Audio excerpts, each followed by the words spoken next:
WNST's post-draft coverage is brought to you by Corona Extra, miles beyond ordinary.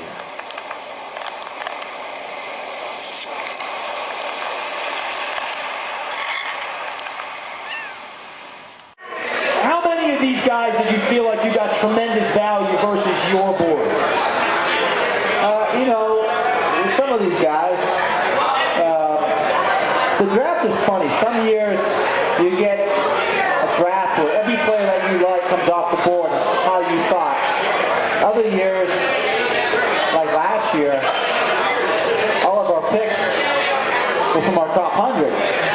That was not the case this year. We had more picks, for one thing. But Well, the one year you had Ed Reed. You said your board was picked completely clean that year. He was the only guy and the number 1 guy. Right, we picked 24. And you had all 23 accurately in front of it. That's impossible to do almost. I think that, what you try to do, and you adjust it. Obviously, if you draft a running back in the second round, you're probably not going to draft a running back in the third round.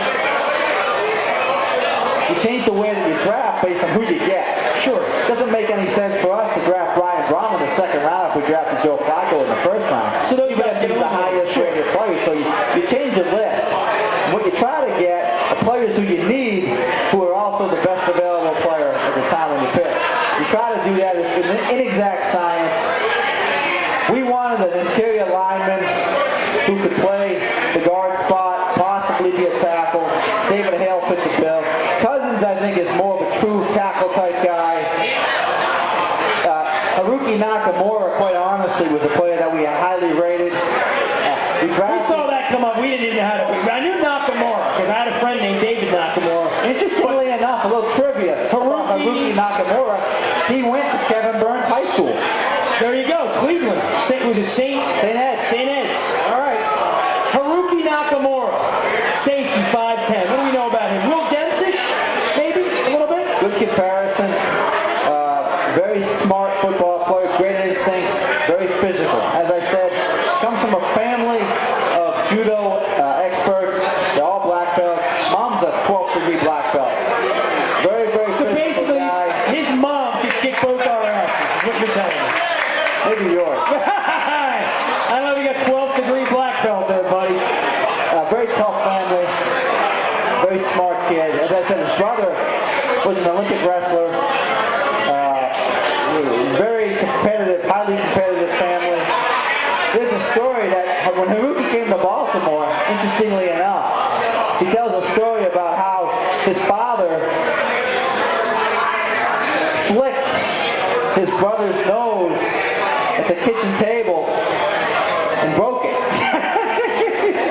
I'm going to have to ask him about that. Ask him. Ask him about the So time. you're saying he's no Ryan Sutter. Is that what you're telling me? Ask him about the time his dad flicked his brother's nose at the dining room table and broke his nose. I bet the mom could have done the same thing, left-handed. Probably. Justin Harper, Virginia Tech wide receiver, yet another big guy, maybe in that Clarence Moore, just a big guy. He's a 6'4", 6'5" guy. Physical.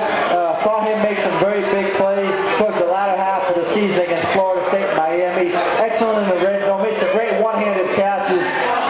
You can probably see him on YouTube make some really acrobatic plays. We want another bigger receiver to complement Mason and Mark and Demetrius.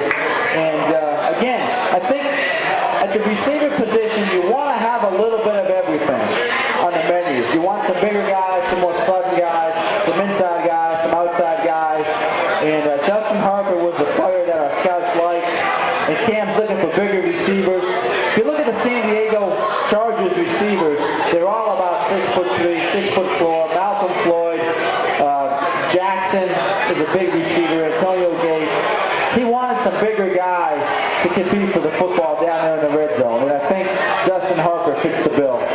But our friends up at Pibbs Pub, very happy that an Oklahoma Sooner was drafted yet again. They love the Sooners up there, the Pivot family.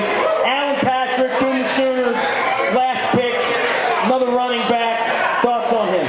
He is probably the best gunner in the draft. The gunner is the guy on the punt team who lines up outside and sprints down the field to make the tackle. And Alan Patrick's probably the best guy at doing that in college football this year. as a running back, he's probably never going to be anything more than a backup.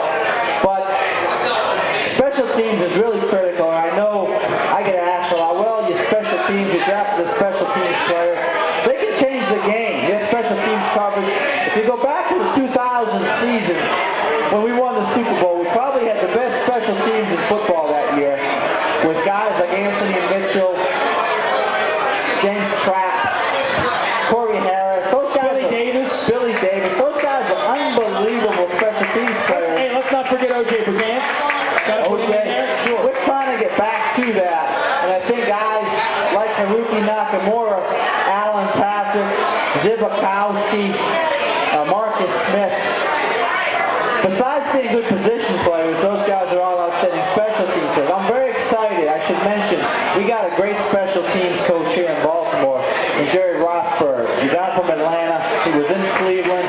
He's the guy who discovered Joshua Cribbs for the Cleveland Browns.